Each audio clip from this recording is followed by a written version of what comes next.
Hello friends, இன்னைக்கு நான் அந்த ரிச்சஸ்ட் மேன் இந்த பாபிலோன் அந்த புக்கில் படித்த ஒரு விஷயத்தை தான் பேச போகிறேன். எப்போ நம்ம மணியை நினச்ச உடனே நம்ம கைக்கு கிடைக்கிற மாதிரி நம்ம சேவ் பண்ணி வச்சுக்கோமோ, இன்வெஸ்ட் பண்ணி வச்சுக்கோமோ, அப்போ தான் நம்ம ரொம்ப கான்ஃபிடெண்ட்டாக ஃபீல் பண்ணுவோம் அப்படின்னு சொல்லிட்டு அந்த புக்கில் சொல்கிறாரு.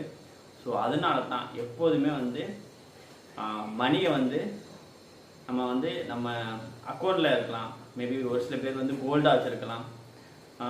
ஸோ இந்த மாதிரி விஷயங்கள்லாம் நம்ம இம்மிடியேட்டாக நம்மளுக்கு வந்துடும். ஒரு சில பேர் என்ன செய்வாங்கன்னா, ஒரு சில இன்வெஸ்ட்மெண்ட் பண்ணியிருப்பாங்க, அது எப்போ வரும்னு தெரியாத மாதிரி ஒரு சில இன்வெஸ்ட்மெண்ட் பண்ணிவிட்டு வரும் இன்னும் ஒரு 20 வருஷம் வரும், 30 வருஷம் வரும்னு சொல்லிட்டு அப்படி திங்க் பண்ணிட்டு இருப்பாங்க. ஸோ அந்த மாதிரி விஷயத்தில் உங்களோட அந்த எமர்ஜென்சி ஃபண்டுங்கிறத கீப் பண்ணாதீங்க அப்படின்னு சொல்கிறாரு. ஸோ எப்போதுமே அதில் என்ன சொல்கிறதுனா, ஆல்வேஸ் அந்த மணி அவைலபிளாக இருக்கிற மாதிரி பார்த்துக்கோங்க அப்படிங்கிறது.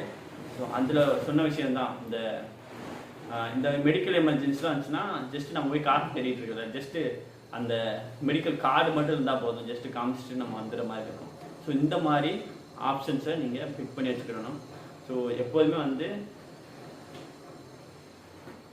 பெஸ்ட்டுக்கு ட்ரை பண்ணணும், ஃபஸ்ட்டுக்கு எப்போதுமே ரெடியாக இருக்கணும்னு சொல்கிறாரு. அவ்வளோதான்.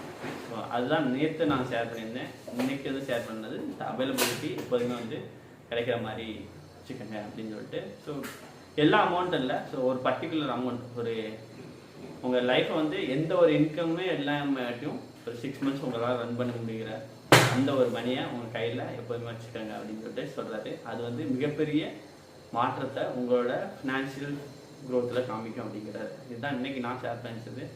Thank you so much. Have a great day.